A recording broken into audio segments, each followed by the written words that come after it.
모형 나오면 무섭다고 일단 외워야 되는 거 나오니까 겁난다고 했는데 그렇게 많지는 않고요. 많지는 않고 대신에 좀 겹치는 부분들도 있어서 편안한 마음으로 보실 수 있어요. 강조하는 것들은 좀 잘 파악해 두셔야 합니다. 자, 523페이지 제일 먼저 타일러의 목표 달성 모형 나왔습니다. 여기는 큰 차이 없어요. 큰 차이 없고 교육과정 개발에서 목표를 중심으로 모든 활동이 이루어졌던 것처럼 평가에서도 목표 도달 달성 여부가 중요합니다. 자, 그래서 개관 부분에서 자, 타일러는 1번 교육평가를 뭐라고 봤다. 교육평가는 교육 프로그램이나 수업에 의해서 교육 목표가 어느 정도 달성되었는가를 확인하고 결정하는 과정이라고 봤습니다. 그래서 실행된 프로그램이 목표 달성을 제대로 했는가, 그렇지 않았는가를 판단하는 것이다. 2번 목표 성취 모형이라고 부르기도 합니다. 목표 달성 모형, 목표 성취 모형. 그리고 절차 부분 보시면 우리한테 이걸 다 쓰라고 할 가능성은 없는데 객관식 때 보면 이 절차를 보여주고 이거 타일러야 라는 걸 찾으라고 한 적은 있습니다. 근데 절차를 보시면 목표를 선정합니다. 목표를 명시합니다. 그다음에 평가 방법과 평가 도구, 즉 목표 달성 여부를 판단할 수 있는 도구를 만듭니다. 그리고 목표 달성 관련된 자료를 수집한 후 목표와 자료를 비교해서 목표 달성 여부를 판단하는 가치 판단을 합니다. 모든 단계가 목표를 중심으로 이루어져 있죠. 그래서 이런 흐름들을 보셨을 때 목표 달성 모형이다, 타일러의 모형이다 라는 거 이해하시면 되겠습니다. 의 부분하고 한계 부분, 의 장점은 같은 거라서 비슷하게 봐주시면 될 것 같은데 여기는 사실은 큰 이슈는 없어요. 그래서 장점 쪽에서 그나마 체크할 만한 부분들을 본다고 하면 자, 1번 목표 내용 평가 사이의 논리적 일관성을 가지게 됩니다. 자, 그리고 두 번째 명확한 평가 기준, 이게 뭐죠? 목표에 근거해서 평가를 과학적으로 시행할 수 있습니다. 세 번째, 평가를 통해 목표 실현 정도를 정확히 파악할 수 있습니다. 심플합니다. 명확한 평가 기준이 되는 목표를 중심으로 평가가 이루어지기 때문에 목표 도달 여부, 그다음에 명확한 기준 등이 장점으로 제시될 수 있습니다. 그 정도 봐주시고 비판점이 은근히 헷갈리는데 우리 행동 목표에서 단점으로 봤던 거하고 슬쩍 비슷한 사항들이 있어요. 그래서 같이 쓰면 안 되느냐라는 생각이 드실 수 있는데 뉘앙스 차이가 있습니다. 뉘앙스 차이가 있어서 여기는 개별적으로 따로 봐주시길 바랍니다. 행동 목표를 진술하기 어려운 목표에 대한 평가를 안 한다는 거예요. 목표에 대한 진술이 안 돼, 또는 행동적 목표를 진술이 어려운 목표는 평가하기 어렵다. 평가를 하지 않는다. 그다음에 두 번째, 교육의 잠재적 효과, 즉 목표 외에 다른 긍정적인 효과가 분명히 있을 텐데 그 부분에 대해서는 평가할 수 없다. 그다음에 3번 괜찮습니다. 3번, 4번 비슷한데 이거는 결과만 평가한다는 거예요. 목표라고 하는 결과에만 관심이 있기 때문에 과정에 대한 평가를 하지 않고 그러다 보니까 그 목표에 도달하기 위해서 좀 잘못된 방법을 쓸 수도 있어요. 예전처럼 학생들을 체벌할 수도 있어요. 좋은 성취를 만들기 위해서. 근데 그거는 올바른 교육적 접근이 아닌 거잖아요. 이제 그런 부분들에 대해서 평가를 할 수 없다는 거 점으로 지적할 수 있겠습니다. 자, 그 다음에 프로버스의 괴리 모형 나오네요. 이거는 구조할 때는 옆에 같이 있었는데 되게 조그만하게 나와 있죠. 이거는 타일러 모형이랑 비교해서 이해하시면 아주 심플합니다. 프로버스의 괴리 모형 또는 격차 모형, 간극 모형이라고 하는 것은 타일러의 모형이 목표가 여기다 라고 하면 어디까지 갔는가를 보는 게 타일러의 모형이에요. 그래서 어디까지 갔어?에 관심이 있다면 프로버스의 괴리, 격차 모형은 그래서 어디를 못했는데에 관심이 있어요. 두 개가 비슷한 듯 보이지만 좀 차이가 있죠. 그냥 이것만 보셨을 때, 이 내용만 보셨을 때 프로버스의 격차, 괴리 모형은 어떤 긍정적인 측면이 있을까요? 못한 부분에 관심이 있잖아요. 못한 부분에 관심이 있으니까 다음번에 이 못한 부분을 어떻게 하면 잘할 수 있을 것인지에 대해서 여러 정보들을 제공해주는 성격을 가지게 되는 것입니다. 그게 프로버스의 격차 모형, 괴리 모형, 간극 모형이 된다. 그 개념 정도 이해해 주시면 되겠습니다. 자, 오른쪽 페이지 해몬드 모형 나옵니다. 해몬드의 평가 모형은 정말 참고해서 봐주시면 됩니다. 그림만 딱 봐도 마음이 무거워지죠. 자, 그래서 개관에서 4번 해몬드는 교육 프로그램을 기술하고 평가 변인들을 조직하기 위한 목적으로 자, 키워드 3차원 입방체 모형을 개발했습니다. 세 가지 차원으로 평가를 해야 된다고 봤는데 수업 차원, 기관의 차원, 그 다음에 행동의 차원. 그림을 보시면 수업 차원은 조직을 어떻게 했느냐, 내용은 무엇이냐, 어떤 방법으로 수업했어, 수업하는데 시설은 어땠어, 비용은 많이 발생했나, 이런 부분들을 보는 거고, 기관 차원을 보시게 되면 말이 기관이지 관련되는 주체가 누구냐를 보는 거예요. 학생은 어땠어, 교사는 어때, 관리자는 어떤 거야. 그래서 여기 교육 전문가, 학부모, 지역사회까지 넓어지는 모습을 보여줍니다. 평가 대상을 굉장히 다원화해서 접근하고 있죠. 그다음에 행동 수행 수준은 인지, 정의, 심동이라고 하는 세 가지 영역을 구분해서 보여주고 있는 거예요. 그래서 매우 체계적인 방식으로 평가를 모형화했다는 걸 알 수가 있습니다.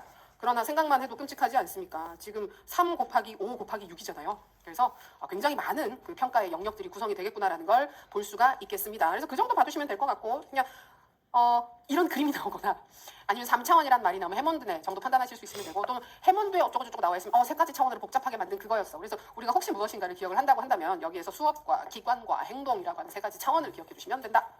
다음 페이지. 그래서 장점은 뭐겠습니까? 교육 효과를 아주 체계적으로 여러 부분들 명확하게 평가할 수 있습니다. 그러나 비판점은 안 봐도 우리도 말할 수 있을 것 같지 않아요? 너무 많다. 너무 많다. 그래서 수령하기 어렵고 시간과 인력이 너무 많이 필요하네요. 라는 거. 요 정도 있구나 정도 봐주시면 되겠습니다. 자, 이제 강조를 했었던 스크리븐의 탈목표 평가 등장합니다. 탈목표 평가, 탈목표 모형. 이름에서 할 수 있듯이 여기는 목표만 평가할 거야. 그 외에 다른 것도 봐야 되지 않겠어? 라고 해서 타일러랑 정반대되는 입장으로 평가를 접근하는 것이 스크리븐의 탈목표 모형입니다.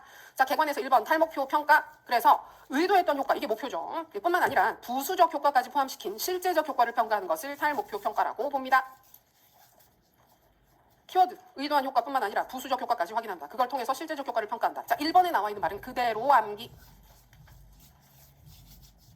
자, 3번. 그래서 이 탈목표 평가는 목표 중심 평가와 다르게 평가의 기준점이 명확하지가 않습니다. 목표 중심 평가는 목표가 평가가 되기 때문에 평가자 입장에서 목표 도달 여부만 보면 되지 뭐 이런 느낌인데, 여기는 그 외 다른 걸 보라 그러잖아요. 그래서 화살표 다음에 전문가로서의 평가자의 역할, 가치 판단이 중요해지게 됩니다. 내가 봤을 때 목표를 달성하지는 못했지만 이 프로그램은 이런 측면에서 대단히 가치가 있었어 라고 판단을 하는 건 평가자가 스스로 가치 판단을 내리는 거거든요. 그래서 그런 부분들이 중요하게 기능하게 됩니다. 자, 특징 부분에서 키워드 체크할 만한 사항들 보겠습니다. 기억, 잠재적인 결과의 가치 판단 체크.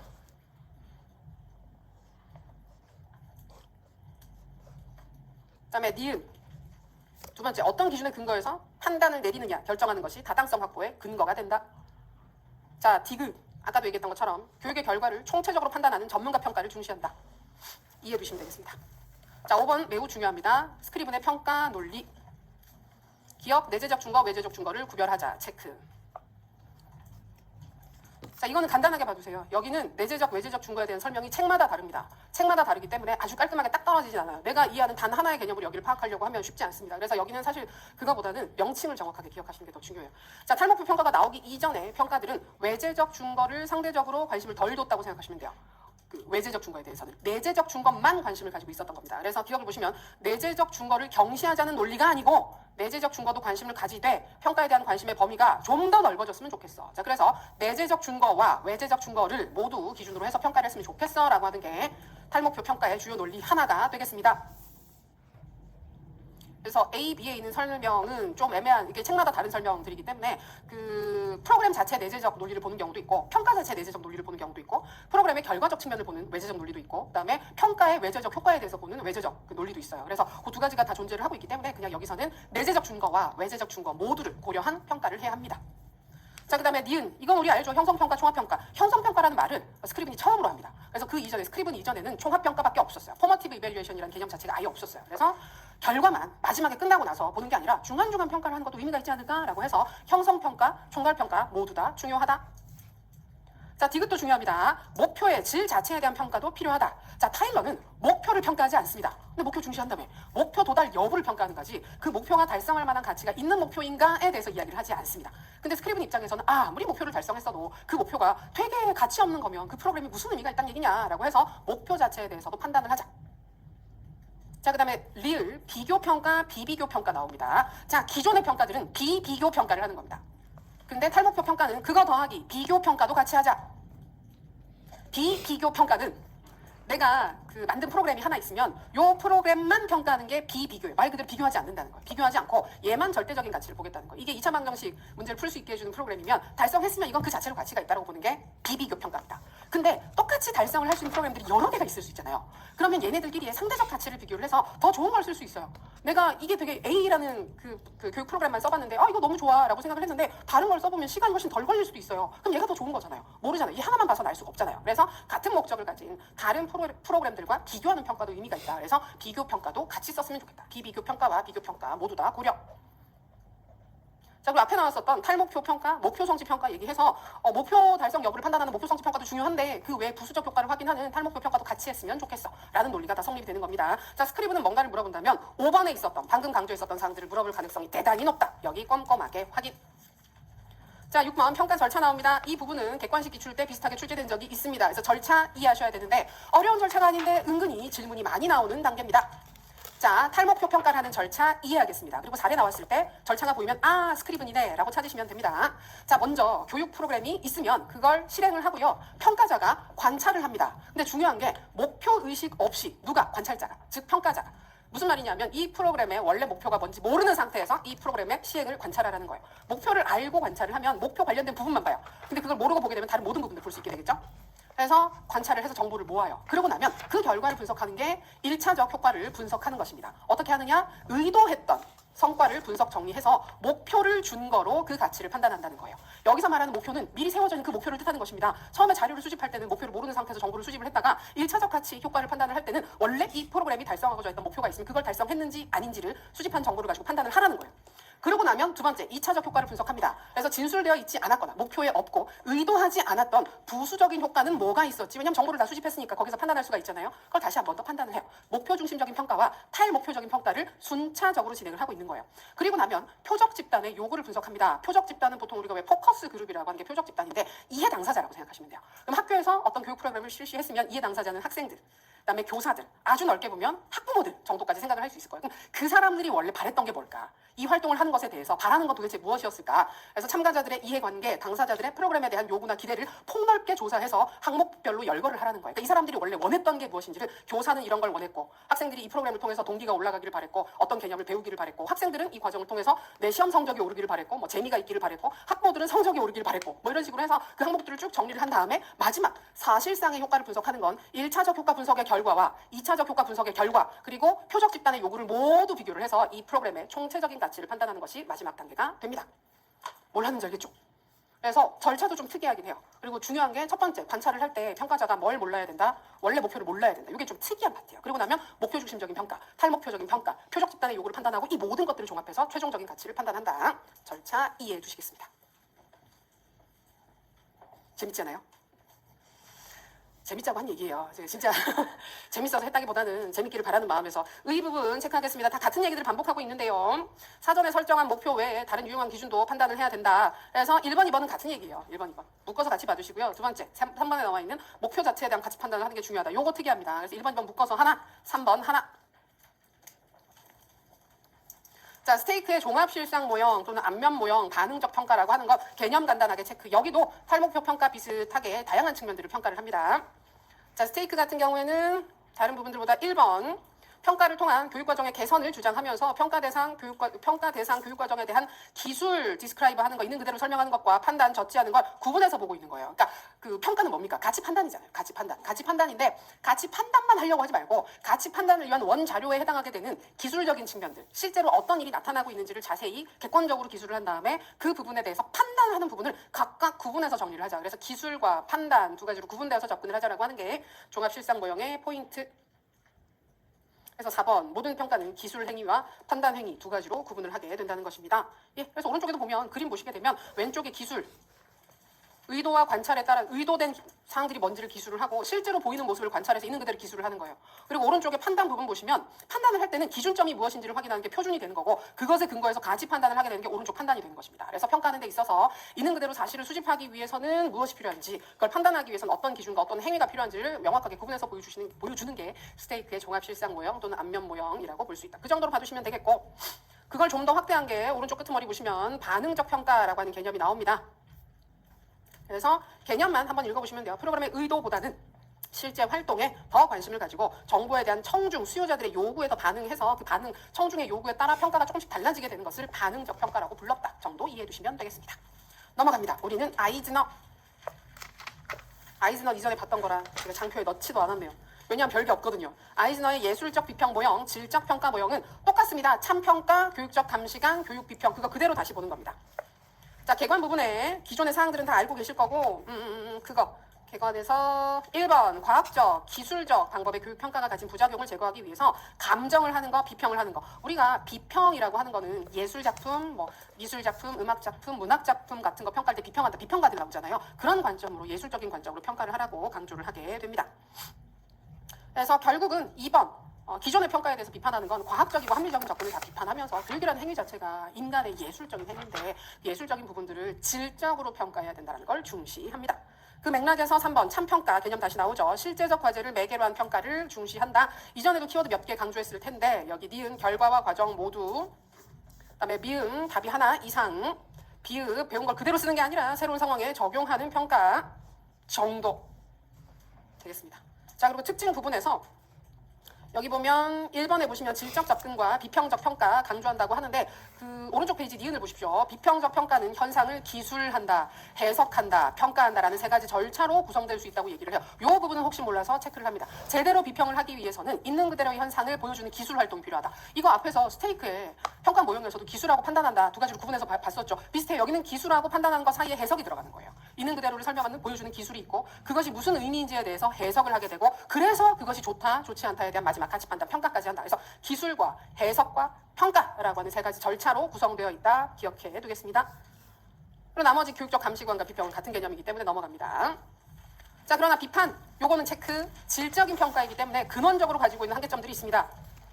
자, 1번, 평가자 자신이 오차의 원인이 될 수 있습니다. 그래서 1번, 2번은 같은 얘기예요. 3번도 같은 얘기예요.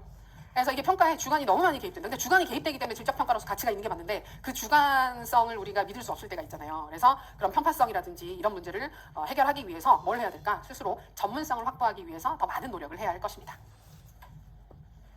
자, 아이즈너 큰 이슈 없었고요. 이전에 봤었던 개념에다가 그 기술한다, 해석한다, 평가한다 라는 절차 체크해 두시고 비판점 하나 확실하게 이해해 두시면 되겠습니다. 자, 이제 532페이지 스터플빔의 CIPP 모형으로 들어갑니다. 제가 평가 모형 설명하면서 가장 두려워하는 모형 CIPP예요. 괜찮으신데 쌤들 다 잘 이해하시는데 그 집에 갔다 오시면 다시 헷갈려 하시는 그런 영역이에요. 그래서 여기는 뭘 머릿속에 좀 우리가 단단히 구조를 세우고 들어가야 하느냐면 CIPP 모형은 평가라는 개념 자체가 다릅니다. 평가를 아예 다른 시각으로 본다. 우리 평가는 뭐라 그랬어요? 평가, 가치 판단이잖아요. 가치 판단. 근데 여기는 가치 판단이라기보다는 평가가 가진 다른 기능적 특성에다가 주목을 해요. 우리 평가를 하면 그 결과를 가지고 개선하는데 정보로 많이 쓰고 있잖아요. 그래서 그 스터플빔의 CIPP 모형 같은 경우에는 평가의 가장 큰 가치는 정보 제공이다라고 생각해요. 의사 결정을 도와주는 정보를 제공하는 것이 평가의 목적이다. 자, 개관에서 1번 보십시오. 평가는 의사결정자에게 그들이 의사결정을 하는데 필요한 정보를 제공해서 의사결정을 조력하는 것이다. 그럼 결국 평가는 정보를 주는 거예요. 정보를 주는 거.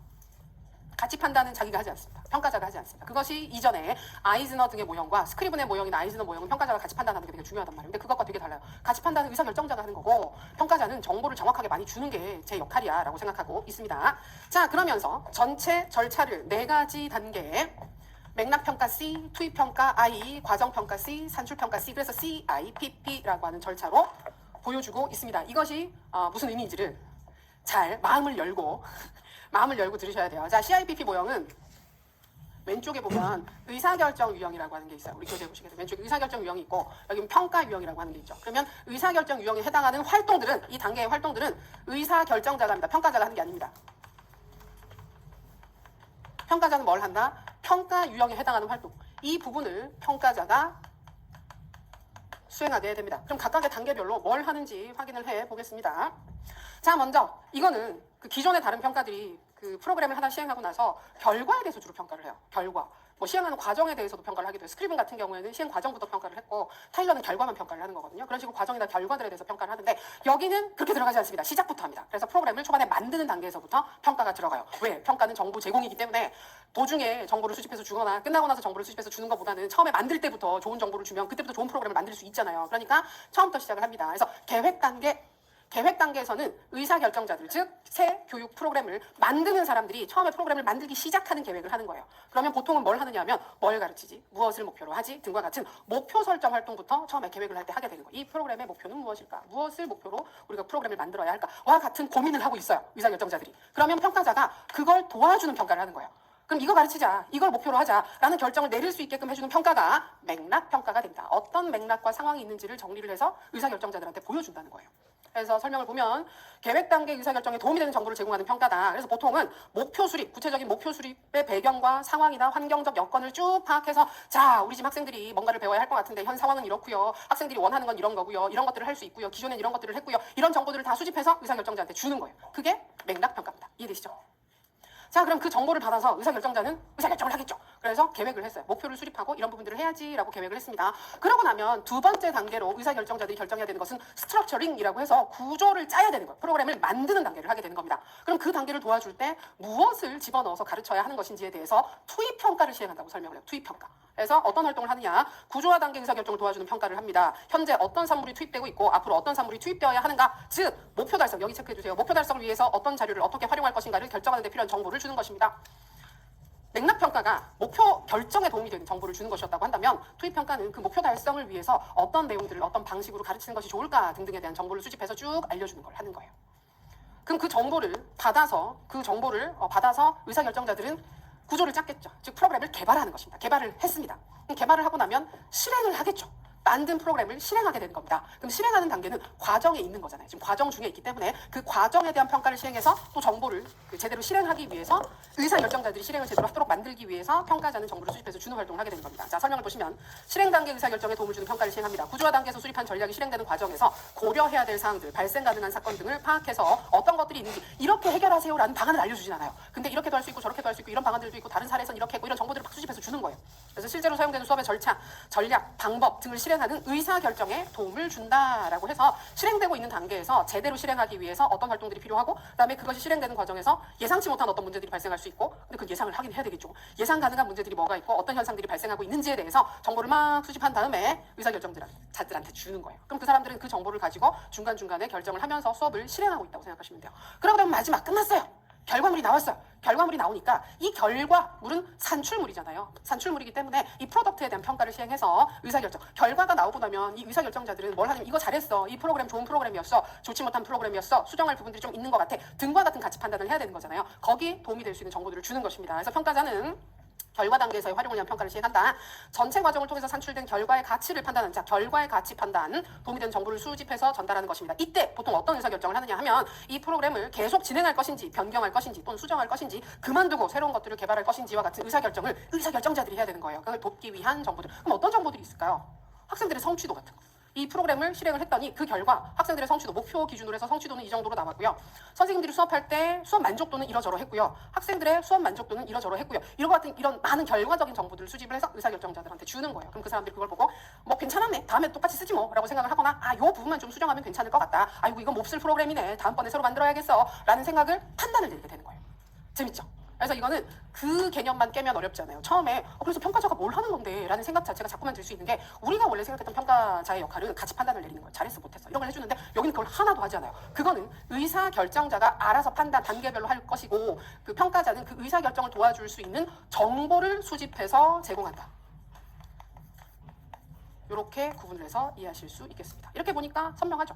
근데 이제 또 헷갈리는 게 뭐냐면 그럼 누가 뭘 하는데요? 학교 상황에서 프로그램을 개발한다고 하면 어떻게 해야 되는 건데 가장 이상적인 건 뭐냐면 학교 상황이 아니라 어떤 교육 프로그램을 개발하고 실행하는 어떤 전문가가 존재하는 거예요. 그럼 이 사람이나 이 사람의 집단들은 프로그램을 개발하는 의사결정자 집단이 있는 거고 평가 전문가 집단이 따로 있어요. 따로 있어서 이 사람들은 정보를 수집해서 이 사람들한테 주기만 하는 거예요. 이런 식으로 역할이 분담되는 게 이상적인 상황인데 학교 상황을 생각해보면 외부의 평가 전문가들을 데리고 와서 이렇게 시행할 수도 있어요. 그렇게 잘 안 하잖아요. 그러면 선생님들끼리 역할을 나눌 수도 있어요. 어떤 선생님들은 모여서 개발을 하는 거예요. 한 2-3명 선생님이 개발을 하는데 또 다른 2-3명 선생님 그럼 우리가 도와줄게. 우리가 정보 수집해서 줄게. 라고 해서 자료 정보 수집한 다음에 만드는 사람들한테 정보를 제공하고 있으면 만드는 사람은 의사결정자가 되는 거고 그다음에 그 사람들한테 정보를 제공하고 있는 사람들은 평가자 역할을 수행하고 있는 거예요. 이런 식으로 이해를 하실 수 있습니다. 자, 이렇게 개발하면 뭐가 좋을까요? 전체 과정에 되게 많은 정보들이 다 들어가는 거거든요. 그러면 전체적으로 프로그램의 효과성을 높이는데 크게 기여를 할 수 있을 거예요. 근데 뭐가 안 좋을 것 같아요? 너무 번거로워요. 시간과 비용이나 많이 들 것 같아요. 맞아요. 그거예요. 자, 장점 부분 보겠습니다. 오른쪽에. 자, 이번에 보시게 되면 의사결정 부분들의 모든 사항들의 그 관계를 동시에 파악하고자 하는 도움을 줄 수 있을 것입니다. 그 다음에 4번을 보시게 되면 교육 관련 의사결정을 할 때 평가를 통해 신뢰할 수 있는 정보를 수집하고 이에 근거해서 최종 의사결정을 하는 평가의 합리적 활용이라는 측면을 강조할 수 있었다. 다음 페이지. 그 아래쪽에 보시게 되면 UCLA 평가 모형이라고 해서 CSE 모형이 나오거든요. 근데 이 CSE 모형 자체가 CIPP를 좀 더 확장한 모형이에요. 그래서 근본적으로 유사한 모형이다. 유사한 모형이라고 봐주시면 되고 자, 534페이지 끄트머리에 보면 CIPP 모형과 CSE 모형 이 두 가지를 다 더해서 봤을 때 장단점을 한 번 더 정리할 수 있습니다. 자, 장점 1번 체크. 그래서 이거는 그냥 CIPP의 장단점으로 쓰시면 돼요. 지속적인 평가를 통해서 피드백을 제공한다. 의사결정을 위한 좋은 정보를 제공해서 프로그램 개선에 직접적으로 기여한다. 이게 가장 큽니다. 체크. 자, 제한점이 좀 있습니다. 2번 먼저 체크하세요. 2번. 평가자의 역할이 경시되거나 축소돼요. 원래 평가자는 정보를 수집하고 가치 판단하는 거 둘 다 했습니다. 근데 여기서 가치 판단을 안 해요. 안 하고 정보만 수집하는 역할로 역할이 축소되는 한계. 그다음에 우리 얘기했던 것처럼 너무 길고 번거로워요. 시간과 비용의 이슈. 그다음에 1번은 조금 마이너한 사항이긴 한데 개념 자체가 이 사람들이 평가를 할 때 정보를 수집하는 게 의사결정자들을 도와주는 정보를 수집하는 거거든요. 그래서 이게 되게 많은 정보를 수집하는 것처럼 보이지만 의사결정자들의 관심이 있는 부분만 수집하는 거예요. 그러다 보니까 프로그램의 종합적인 측면을 오히려 못 보게 되는 경우도 생긴다라는 거. 그런 단점을 지적을 합니다. 그래서 그 얘기보다는 제한점에서는 2번, 3번 쪽 얘기하기가 무난하겠죠. 장점은 1번. 그거 체크해 두시면 됩니다.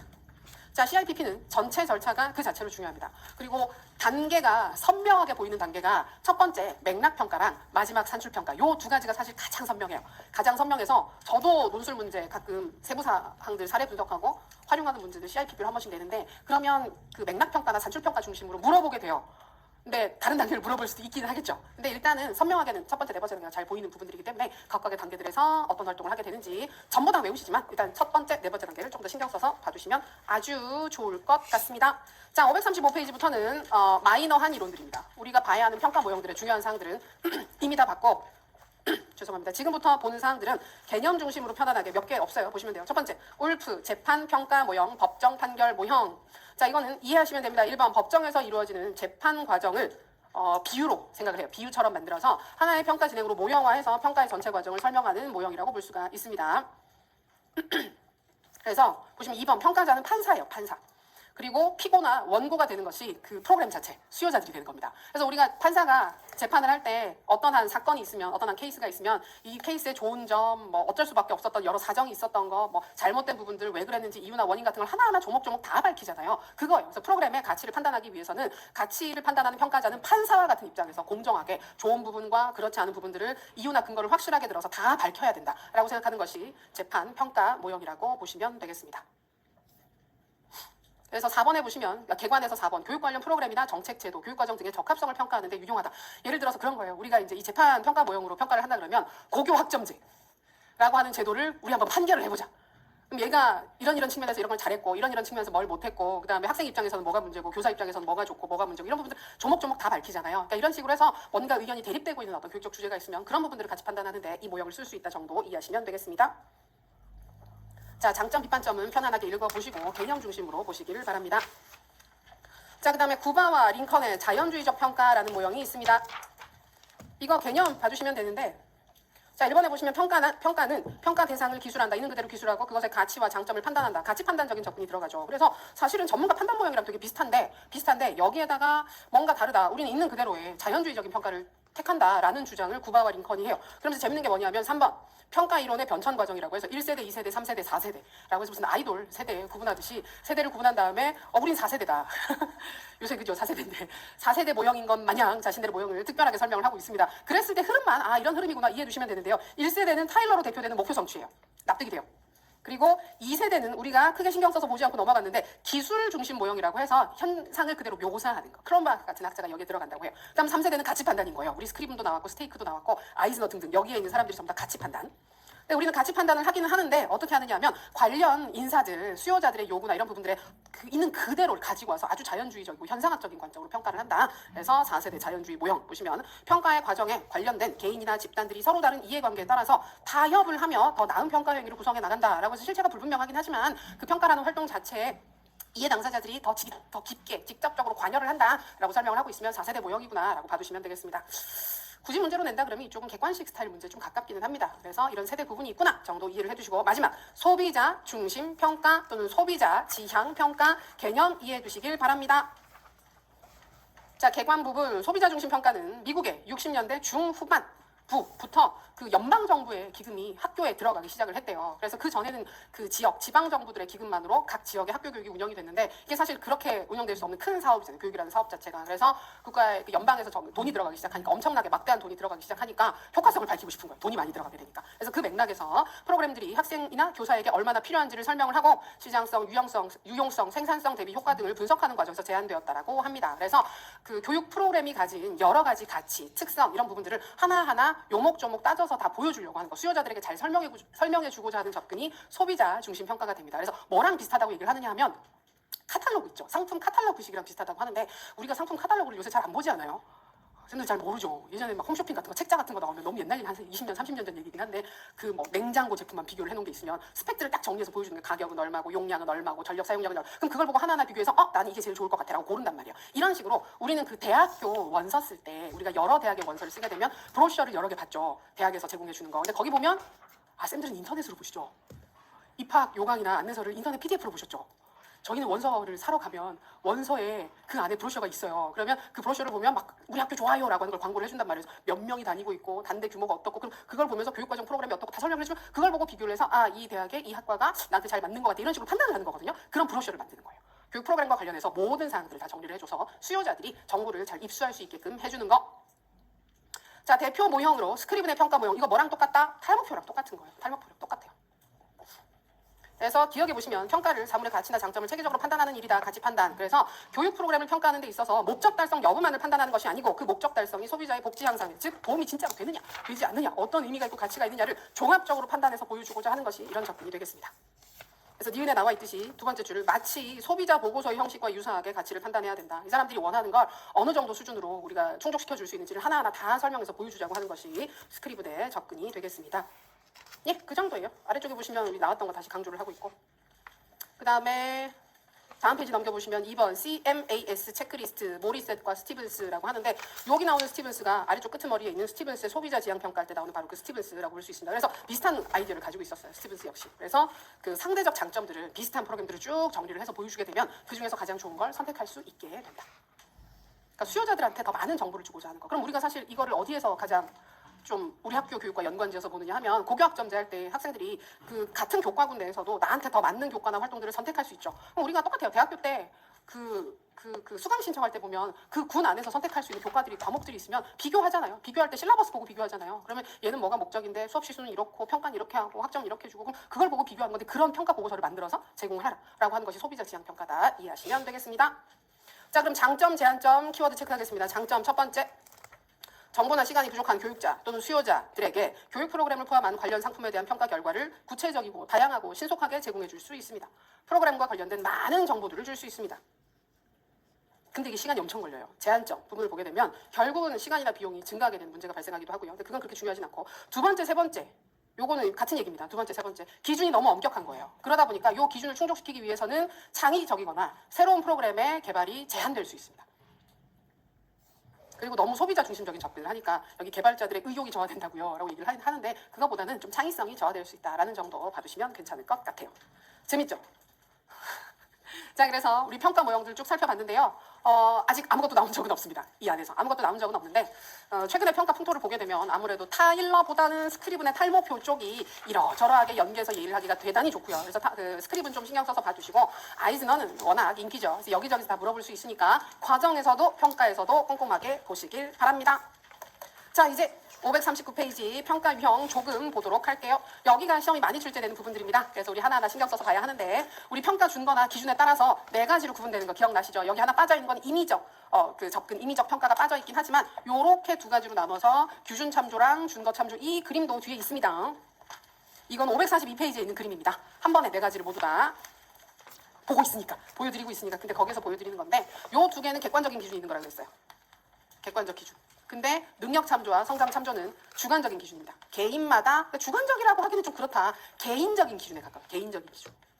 개인의 특성에 따른 기준을 가지고 있습니다. 자, 먼저 규준 참조 평가, 규준 지향 평가, 상대 평가라고 부르는 거 개념 주요 사항들 보겠습니다. 자, 1번 개념 이해합니다. 평가 결과를 학생이 속한 규준 집단 또는 비교 집단에 비추어서 자, 키워드 상대적인 위치나 서열을 밝히는 평가 방법입니다. 자, 2번 상대 비교 평가라고도 한다. 왜냐하면 상대적 위치에 대한 정보를 얻을 수 있기 때문에 우리가 흔하게 보는 거 등수, 몇 명 중에 몇 등 했다. 100명 중에 몇 등 했다 라고 하는 거. 그 다음에 내신 등급제도 있죠. 9등급 내신 제도에서 5등급으로 지금 바뀌게 되는데 그런 등급제 역시 아주 전형적인 규준 참조 평가. 자, 특징, 장점, 단점 나와 있죠. 예, 이쪽은 단점이 더 중요하긴 한데 특장점 체크해보면 첫 번째 개인차 변별이 용이합니다. 개인차 변별은 잘해요. 그래서 우리가 수능시험의 결과를 수능시험을 규준참조평가 형태로 진행을 하고 일부 교과만 준거참조로 실행을 하는 것입니다. 그 다음에 니은 검사의 신뢰도가 중시되고요. 그 다음에 교사의 자의적 판단이 개입할 여지가 적습니다. 왜냐하면 등수를 내는 시험은 교사가 기준을 정하지 않습니다.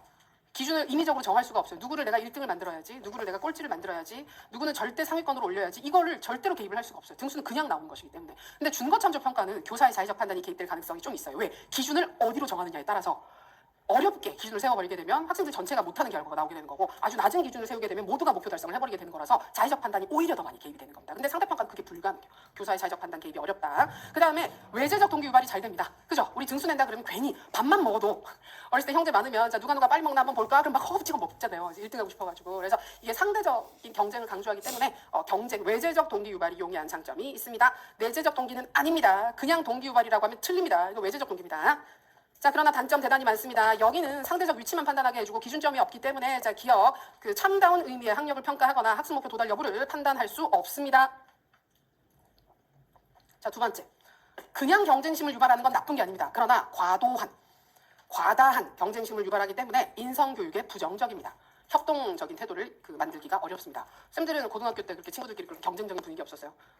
없었나요? 저희는 좀 있었던 것 같아요. 그래서 학교 분위기가 보면 분위기 좀 이상했던 것 같죠. 저희 인근 지역에서 좋은 학교라고 평판이 있는 학교이긴 했는데 제가 겪은 건 아니고 제가 봤던 사례이긴 한데 어떤 친구가 다른 친구한테 너 무슨 책으로 공부하니? 라고 그러면 자꾸 대답을 안 해주는 거예요.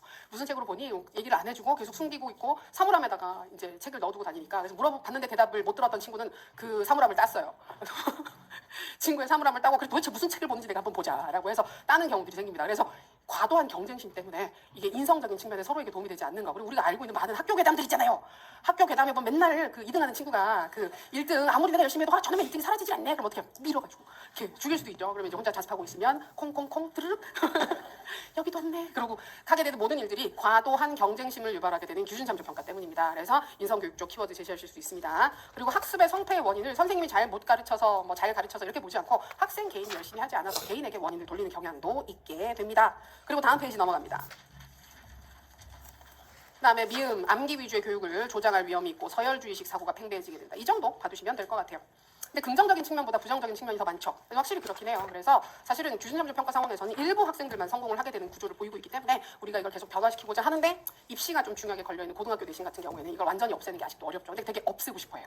그래서 완전 절대평가를 하고 싶어 하는 게 수능도 절대평가하고 싶어 하고 내신도 절대평가하고 싶어 하는 게 지금 교육의 큰 방향이라고 이해하시면 좋을 것 같습니다. 자, 그 다음에 이어서 준거참조평가 같이 보도록 하겠습니다. 준거참조평가. 자, 1번. 사전에 설정된 숙달 수준인 준거에 비추어서 학습자의 점수를 비교하여 특정 지식이나 기술에 있어 학습자 수행 수준을 해석하고 그에 따른 정보를 제공하는 평가다.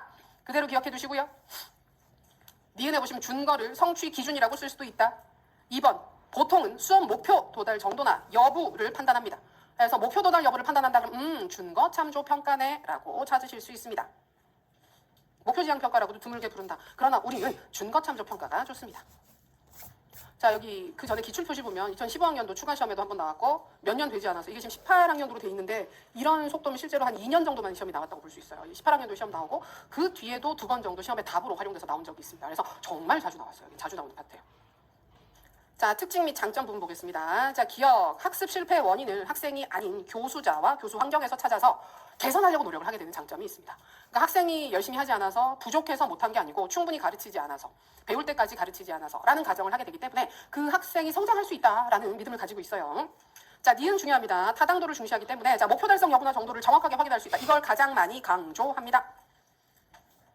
자, 디귿, 발달적 교육관에 근거한다. 학생은 성장할 수 있다라는 믿음을 토대로 하기 때문에 개인 간 차이가 존재하지만 이 차이는 변별하는 게 중요한 게 아니고 이 차이를 줄이는 게 중요하다고 봅니다. 그럼 상대평가는 개인 간 차이가 있다고 볼까요? 없다고 볼까요?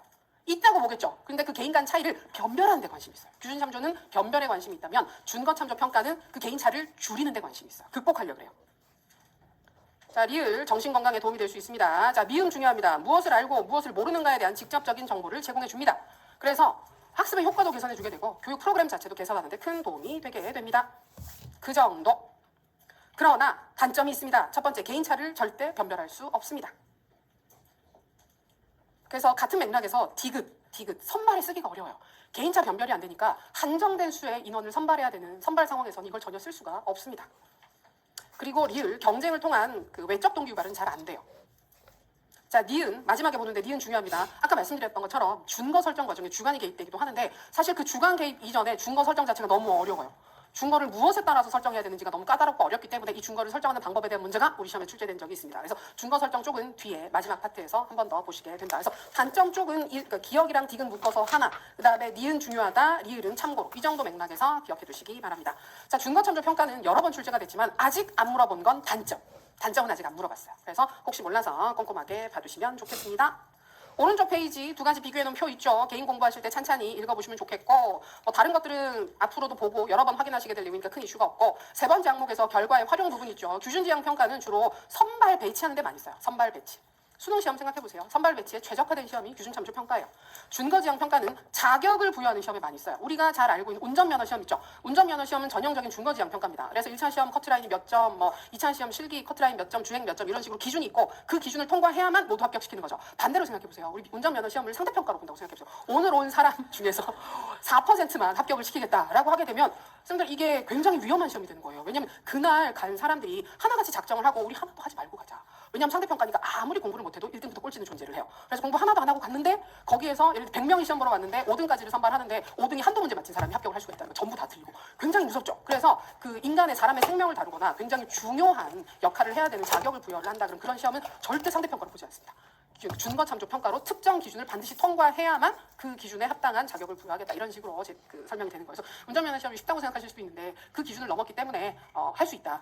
근데 처음에 면허 시험 보고 나서 운전할 때 길에 나면 그 생각 들지 않아요? 저 사람이 나랑 비슷한 사람들이라고 저기 하는 사람들이 다 나랑 같은 시험을 보고 온 사람들 생각하면 되게 무서워지죠. 네, 그렇다고요. 네. 자, 그래서 두 가지 잘 비교해 주시면 좋을 것 같습니다. 그리고 나머지 두 가지 여기는 개념 중심으로 보시면 되는데 능력지향 그 평가 여기 출제 연도 보십시오. 18학년도, 22학년도, 24학년도 미친 것 같지 않습니까? 그래서 사실 여기 네 가지 영역 중에서 요 세 가지는 미친 듯이 나왔어요, 진짜 우리 시험에서. 그러니까 여기를 열심히 공부를 해두면 뭐 하나는 나오지 않을까? 약간 그런 느낌. 진짜 그런 느낌으로 매번 시험이 출제됐었기 때문에 꼼꼼하게 보시는 영역입니다. 능력지향, 능력참조평가. 자, 1번 능력에 비추어 본 성취 수행 수준을 뜻한다. 2번 그대로 기억해 두겠습니다. 학생이 가지고 있는 능력에 비추어서 얼마나 최선을 다하였느냐에 초점을 주는 평가가 능력지향 평가가 됩니다. 그래서 여기는 사람마다 가지고 있는 능력이 다 다르다고 생각을 해요. 다르다고 생각을 해서 이 사람이 가지는 고유한 능력을 정확하게 측정을 한 다음에 그 능력을 기준점으로 해서 이 능력을 얼마나 발휘했느냐. 기본 능력이 뛰어난 사람인데 최선을 다하지 않아서 조금만 수행을 했다든지 기본 능력이 부족한 학생인데 정말 노력해서 그 기본 능력을 다 발휘했으면 다른 학생들과 비교해서 상대적인 성취가 좋지 않더라도 이 학생을 더 좋은 평가를 해준다는 거예요. 그래서 이게 능력 지향 평가가 되겠습니다. 자, 한계점, 여기는 좀 의미가 있습니다. 학생이 가지고 있는 능력에 대한 정확한 정보가 없으면 쓰기가 어렵습니다. 그리고 능력 참조 평가는 해당 능력만 확인을 해야 되는 거고 이 능력이 다른 능력에 영향을 주진 않거든요. 그렇기 때문에 그 개념을 잘 구분해서 접근할 필요가 있습니다. 근데 능력 지향 평가는 다른 것보다 이 능력이라는 걸 정확히 측정하는 게 너무 어려워요. 너무 어렵고 그 다음에 그게 좀 기분 나쁘지 않아요? 우리가 그 교육자나 학습자 입장에서 봤을 때 사람이 가지고 있는 능력은 정해져 있고 그게 사람마다 수준의 차이가 있다라고 보는데 교육적으로 봤을 때 아주 건전한 개념은 아니에요. 그러니까 물론 다 다를 수는 있겠죠. 조금씩 차이가 있을 수는 있지만 그 능력이 기본적으로 능력 지향 평가는 변하지 않는다고 생각하는 거예요. 능력이 달라지지 않기 때문에 그 고유한 능력을 기준으로 해서 얼마나 발휘했는가를 보겠다라는 얘기가 되는 겁니다. 그와 달리 성장 지향 평가는 교육적으로 굉장히 희망적입니다. 이쪽은. 출제 연도 18학년도, 22학년도, 26학년도. 그래서 최근 시험까지 출제가 됐던 중요 시험입니다. 현재 성취도와 과거 성취도 간의 차이다. 그래서 2번 교육 과정을 통해서 얼마나 성장하였느냐에 관심을 두는 평가입니다. 그래서 그 시작하는 시점에 능력을 측정한 다음에 교육 활동이 끝난 다음 얼마나 변화되었는가를 봐서 그 변화의 정도가 큰 학생에게 더 좋은 점수를 부여하는 것이 성장 지향 평가가 되겠습니다. 그래서 3번 중요합니다. 학업 증진 기회를 부여한다. 개인화를 강조한다. 그거예요. 그러니까 규준 참조 평가랑 준거 참조 평가를 비교를 하면 뭐가 교육적으로 더 좋아 보여요? 규준, 준거 중에서 준거. 왜냐면 규준은 무슨 수를 써도 1등과 꼴찌가 있어요. 그리고 꼴찌를 하거나 성적이 낮은 아이들이 아무리 노력을 해도 중간중간에 좌절감을 느끼는 이유가 통제 불가능한 변인이 주변에 존재하고 있는 거예요. 그러니까 나보다 더 잘하는 애들이 있으면 내가 아무리 이전에 나보다 더 열심히 노력을 했다 손 치더라도 그 결과가 내 기대만큼 나오지 않을 수도 있는 거예요. 그러니까 죽이지. 그 2등, 1등을 죽이게 되는 게 아무리 노력을 해도 안 되니까 그 변이는 개거든요. 그러니까 변인을 없애면 문제가 사라지는 거예요. 내가 1등 할 수 있어. 라는 생각이 들 수 있겠죠. 근데 말이 그러지가 않잖아요. 그래서 준거 참조 평가를 실행을 하게 되면 아이들이 열심히 노력을 해서 목표에 도달하게 되면 모두가 성취를 한 거예요. 그러면 훨씬 더 긍정적인 느낌을 받을 수 있죠. 근데 어떤 아이들은 출발 지점이 너무 낮기 때문에 같이 노력을 해도 목표에 도달하지 못하는 아이들도 존재할 수 있는 거예요. 근데 시간이 지나면 그 다음에는 분명히 목표에 도달할 수 있을지도 모르지만 지금 현재 목표 도달이 안 되고 그게 반복되게 된다면 이 아이들이 부정적인 인식을 가지게 될 수밖에 없습니다. 그래서 준거지향 평가보다도 더 개인화된 평가를 시행을 했을 때 이 성장지향 평가를 실행을 하게 되면 출발점을 보는 거예요. 어떤 아이 시작할 때 20점이었어요. 20점이었는데 한 학기 동안 열심히 공부를 했더니 성취 기준은 60점이었는데 거기에 미치진 못했지만 50점을 받았어요. 30점이나 성장을 했잖아요. 그럼 어떤 아이들은 50점을 받던 친구인데 성취 기준이 60점이었는데 55점을 받는 아이가 나타날 수 있어요. 그럼 얘는 얘보다 잘했죠. 50점을 받은 친구보다 55점을 받았으니까 더 잘했지만 30점이 성장한 아이랑 5점이 성장한 아이를 봤을 때 30점 성장한 애가 더 많이 성장을 한 거예요. 그럼 얘를 더 긍정적인 평가를 해줄 수가 있다는 거예요. 그렇게 되면 모든 학생들이 이전에 나보다 더 잘하고 싶기 때문에 더 성장하고 싶기 때문에 모든 학생들의 성취를 향상시킬 수가 있고 평가가 개인적인 기준을 가지고 평가가 시행될 수 있어서 평가의 개인화, 학습의 개인화를 강조할 수 있게 됩니다. 작년에 나왔습니다. 그래서 상대적으로 가볍게 자, 성장참조평가의 결과가 타당하기 위한 조건은 지금은 읽어보시면 무리가 없겠습니다. 여기는 사실은 이해보다는 그대로 암기에 가까운 파트이기 때문에 편안한 마음으로 봐주시면 되겠고 지금은 결국은 외우시긴 하셔야 돼요. 네, 지금은 뭐 이 정도가 있구나. 자, 5번이 중요합니다. 아직 안 나온 부분 중에 하나. 이렇게 자주 나왔는데. 자, 능력지향평가랑 성장지향평가가 앞에 두 가지보다 좋아요. 규준참조나 준거참조보다 확실히 교육적으로 괜찮아요. 근데 이걸 아무나 다 쓰기는 어려워요. 1번을 보시면 대학 진학이나 자격증 취득을 위한 행정적 기능이 강조되는 고부담 검사. 고부담 검사는 사회에도 개인에도 큰 영향을 주는 평가들을 고부담 평가, 고부담 검사라고 하는데 이런 평가를 쓰면 되겠습니까? 수능 시험을 성장지향 평가로 본다는 거예요. 그럼 어때요? 받아들일 수 있어요? 쉽지 않죠. 그래서 그런 중요한 시험에서는 쓰기가 어렵다. 어떨 때 쓰기가 좋다? 2번 평가의 교수적 기능이나 상담적 기능. 이거 아까 검사의 기능 봤을 때 같은 개념입니다. 근데 여기는 평가라고 표현을 하고 있죠. 같은 개념으로 보시면 돼요. 그래서 학습을 도모하는 상황이라든지 아니면 학생에게 좀 상담을 해주고 지원을 해주는 그런 상황이라고 한다면 두 가지가 좋습니다. 요거 체크해 두겠습니다. 2번 중요하다. 2번은 능력지향평가, 성장지향평가 모두 해당하는 사항입니다. 네, 3번. 근데 특히 성장지향평가는 상대 비교에 치중하는 평가, 즉 그 규준참조평가가 시행되고 있는 상황에 같이 쓰면 좋다는 거예요. 그래서 부담을 좀 줄여주기 위해서. 그리고 규준참조평가가 가지는 지나친 경쟁으로 인한 스트레스라든지 실패 경험의 누적이라든지 이런 게 나타날 수 있는 상황에서 같이 쓰게 되면 학생들의 정신건강에 도움이 될 수도 있을 것 같죠. 예, 그 정도고 아래쪽에 그림을 보시면 요거는 짚고 넘어가는 거 별로 중요한 사항은 아닌데 질문이 매번 나오는 거. 개인차 파트 보세요. 개인차 보시면 자, 규준참조평가는 개인 간 성취 차이, 개인차를 극대화해서 변별하는 게 목적입니다. 그죠? 그래서 변별 잘 하기 위해서. 그리고 준거참조평가는 극대화하고 싶어 하지 않아요. 최소화하고 싶어 할 거예요. 개인차를 줄이고 모두가 목표에 도달하는 걸 바랄 것입니다. 근데 능력지향평가, 성장지향평가 두 개를 보면 왜냐면 개인차를 고려할 것 같잖아요. 개인차를 고려해서 기준을 설정을 하니까. 근데 여기서 아예 고려하지 않는 걸로 나와요. 설명을 할 때는 이건 애초에 기준점 자체가 개인별로 따로 존재하는 것이기 때문에 개인차를 얘기를 하지 않는 거예요. 이미 그걸 고려해서 만들어진 평가들이기 때문에 이 부분은 따로 고려하지 않는다. 근데 우리는 이걸 답으로 쓸 필요는 없어요. 쓸 필요는 없는데 문제나 제시문에서 이런 표현들이 나왔을 때 당황하지 마시라고 이거 보여드리는 것입니다. 개인차 파트는 여기 두 가지 규준참조평가와 준거참조평가에서 비교를 할 때 많이 나오는 사항이다. 그 정도로 봐주시면 좋을 것 같습니다. 좋습니다.